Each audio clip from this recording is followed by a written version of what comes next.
Olá, fico feliz que tenha chegado até aqui em segurança. Este é o Refúgio Noctívago, seu canal de contos originais de ficção especulativa. Eu tenho o prazer de ser seu anfitrião, Júlio Miranda, autor e narrador da história que se segue. Bem, feitas as devidas apresentações e sem mais delongas, espero que a essa altura as luzes à sua volta já estejam apagadas, pois a história está prestes a começar. A Porta Pintada. Durante o que parece uma eternidade, encaro o corpo ensanguentado sem conseguir me mexer.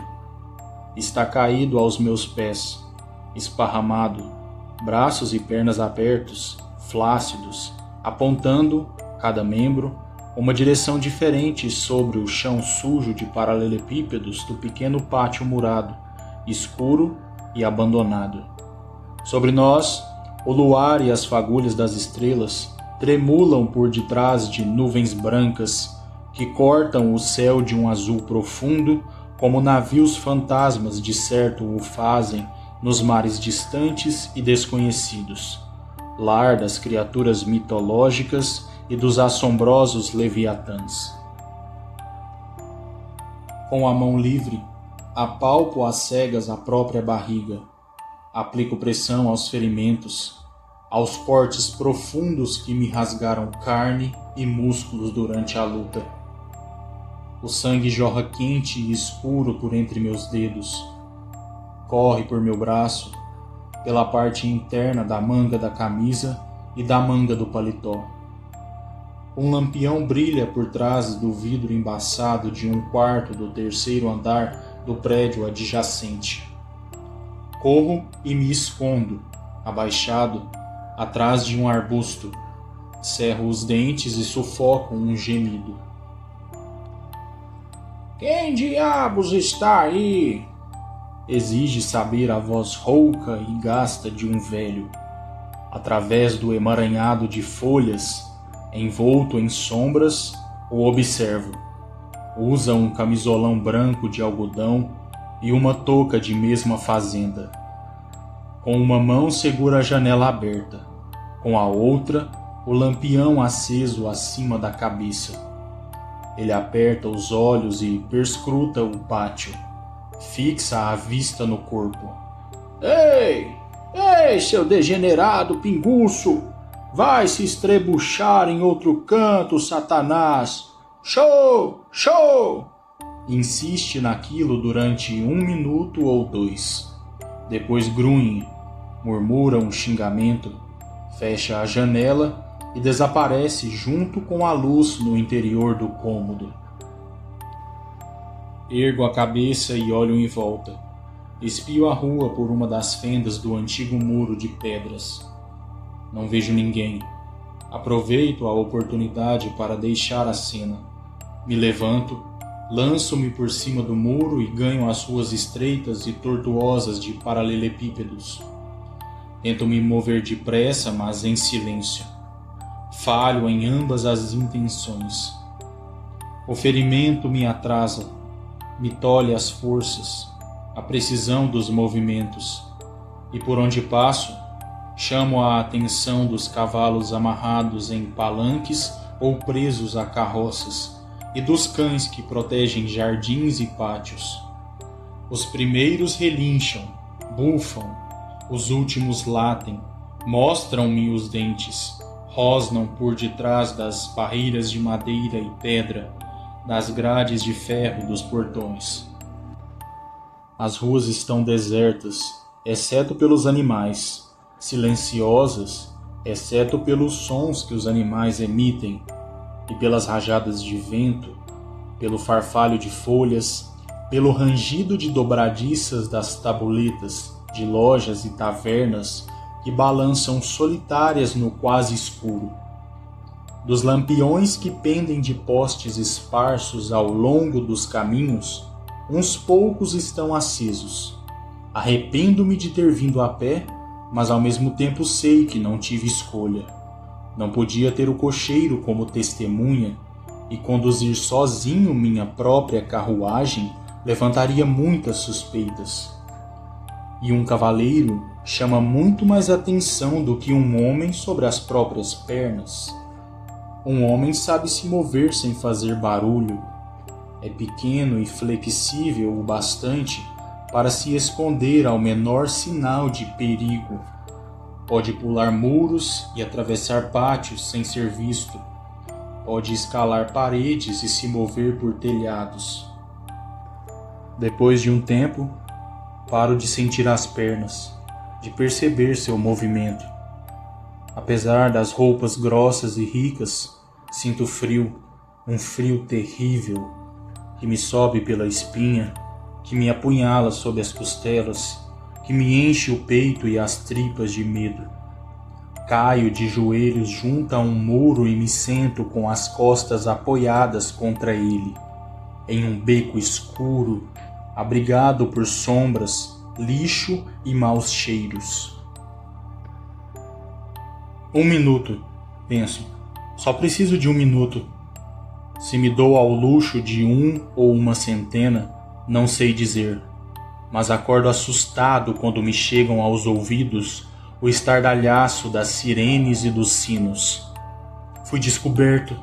Estão atrás de mim, penso.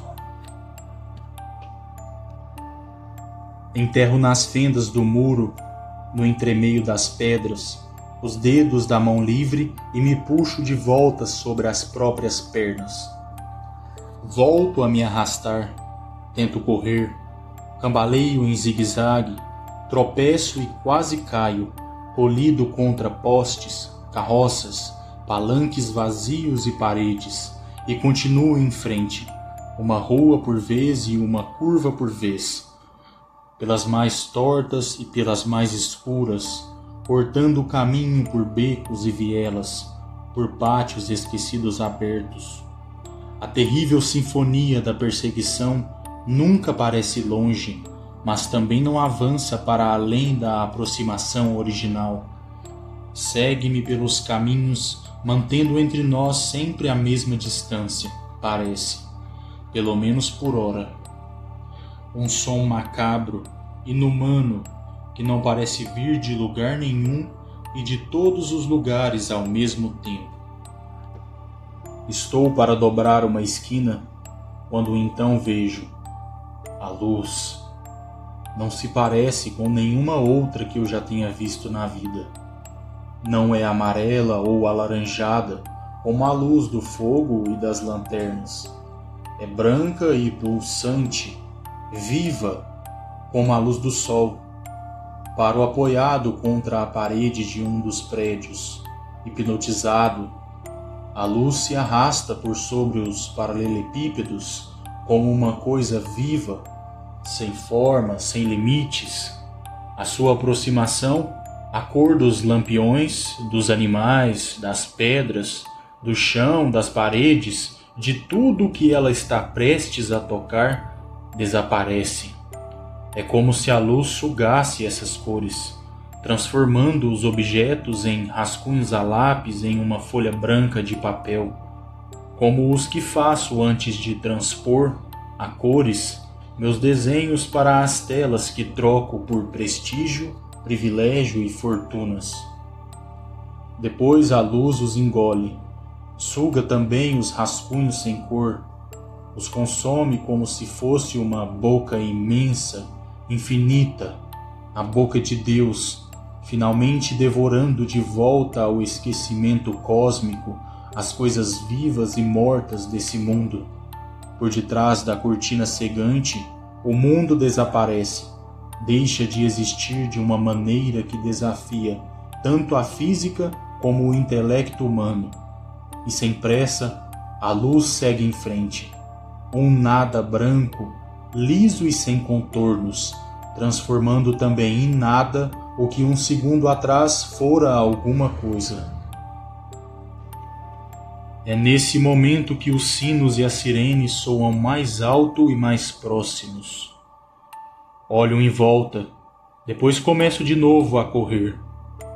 Atravesso o cruzamento, com a luz devorando o finito à minha direita, e sigo pela rua perpendicular ao seu avanço. Numa tentativa desesperada de perder meus perseguidores, dobro esquinas aleatoriamente, ora à esquerda, ora à direita, e sigo me arrastando em zigue-zague rumo ao norte. Minhas voltas e reviravoltas nem sempre são avulsas. Às vezes, vejo-me obrigado a virar aqui e ali e a dar meia volta quando o paredão de luz surge alguns poucos passos à minha frente, queima meus olhos e corre para me abraçar. Então abrigo o rosto por detrás da mão livre e me enfio pelo primeiro caminho livre que me surge à destra ou à canhota, ou giro nos calcanhares e refaço meus passos até o entroncamento anterior. Assim venço as ruas calçadas e as de terra batida. Venço o 1,5 km de estrada que separa o burgo de minha colina particular e da mansão que a coroa. Atravesso os portões do jardim e corro até a porta da frente. Os guardas e demais funcionários ainda de pé àquela hora se sobressaltam. Me cercam, querem me ajudar a andar, me carregar até a cama, até uma cadeira, querem saber do ferimento, se devem mandar um cavaleiro à aldeia em busca do Esculápio. Ordeno a todos que se afastem, que me deixem em paz.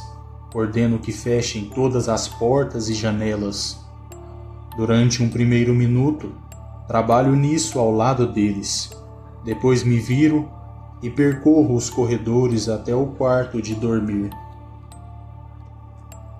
Ajoelho-me ao lado da imensa cama de dossel e toco o rosto morno de Maria, que dorme em paz e esquecimento, alheia ao bater de portas, à troca gritada de ordens, à música que ameaça desmanchar meu mundo perfeito, ao estardalhaço daquele milhão de sirenes e sinos. Gentilmente a desperto e a coloco de pé. Rápido, meu amor, vem comigo, você precisa vir comigo. Sussurro, apressado, puxando-a pela mão. Ela me segue tremendo, chorando, quer saber sobre todo aquele sangue, sobre os ferimentos, e o sangue, o sangue, o sangue. E então, estava tudo acabado? Eu tinha vencido? Finalmente estamos livres para viver nosso amor, sem a necessidade de escapadas, de mentiras, sem perseguições ou consequências? Puxo-a pela mão pelos corredores até meu estúdio.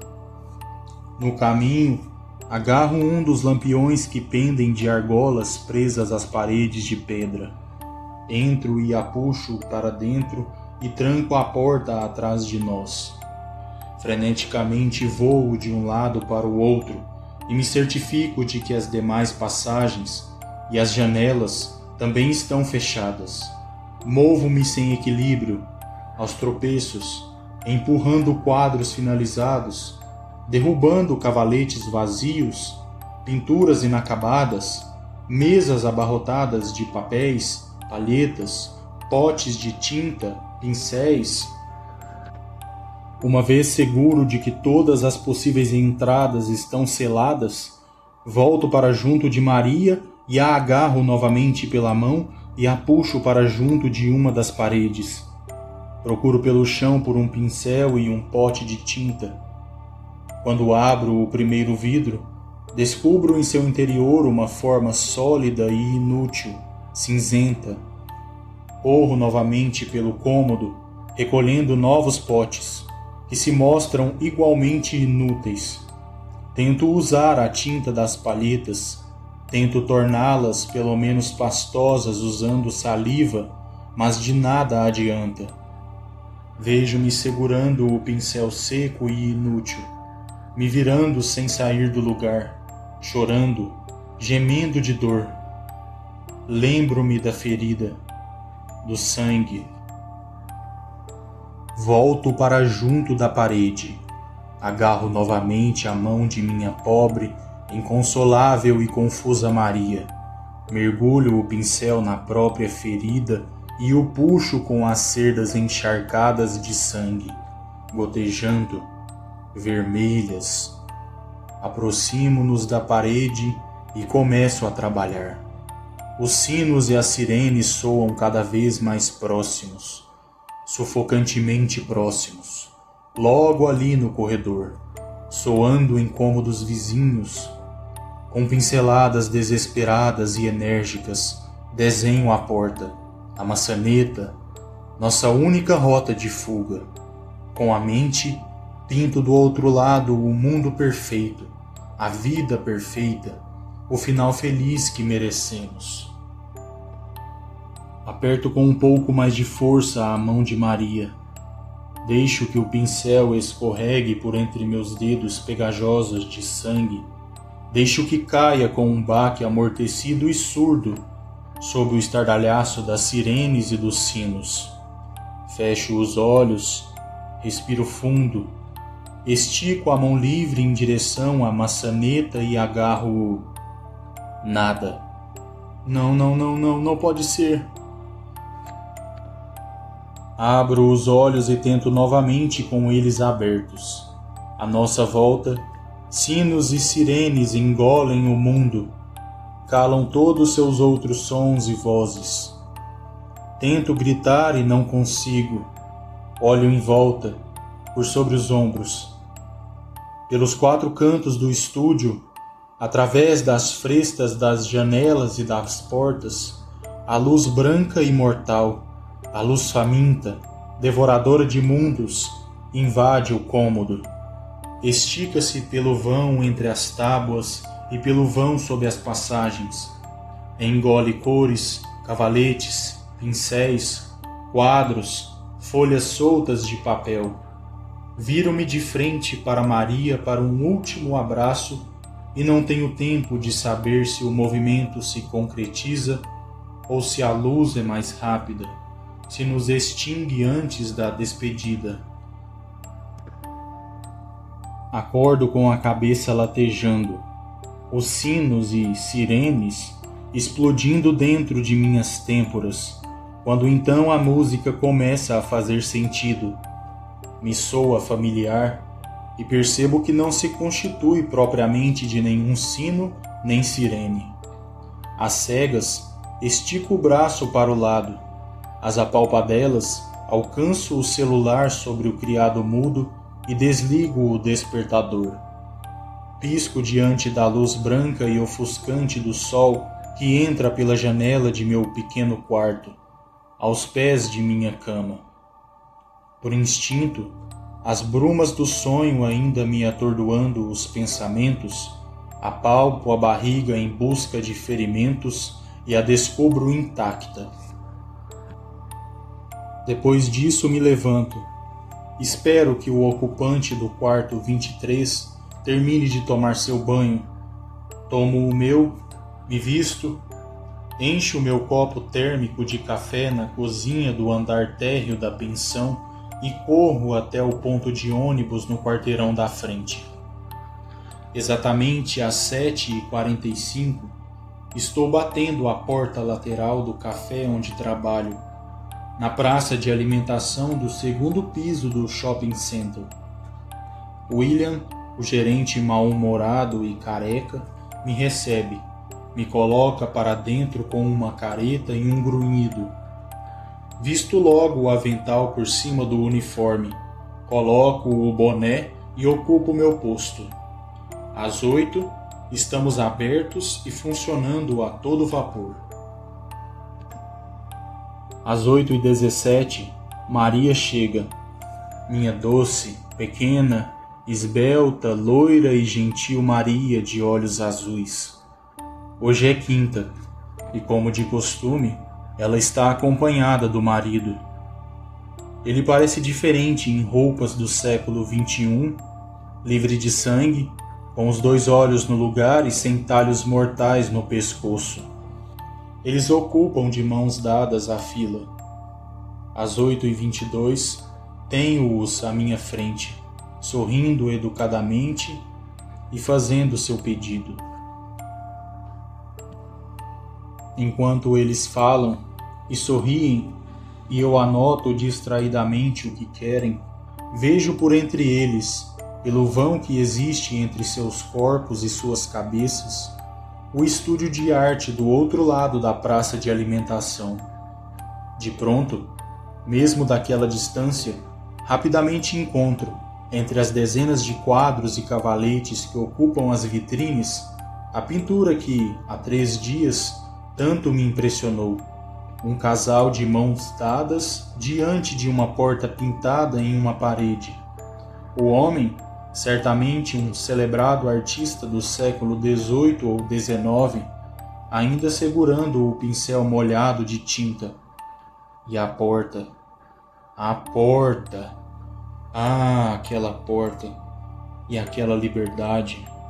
E aquela porta. E de repente, eles poderiam ir para onde quisessem.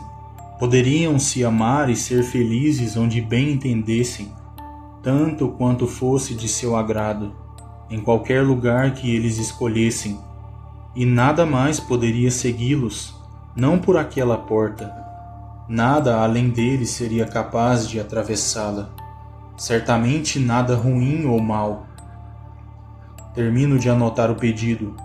Trocamos agradecimentos e o casal me vira as costas. Maria me vira as costas. Ocupa uma das mesas ao lado do marido. Os dois trocam um breve beijo, um singelo sorriso. Pigarreio e, alto e bom tom, digo: próximo! E a fila anda. E a vida por aqui continua. Gostou da história? Considere avaliar o vídeo e inscrever-se no canal. O conto que você acabou de acompanhar se encontra disponível em formato de e-book. Caso se interesse, o link para a compra está na descrição. E caso esteja em busca de sua próxima narrativa longa, também na descrição estarão os links para o meu romance pós-apocalíptico intitulado Lupina, uma história de depois do fim, disponível em formato físico e digital. Obrigado por acompanhar até aqui e até a próxima.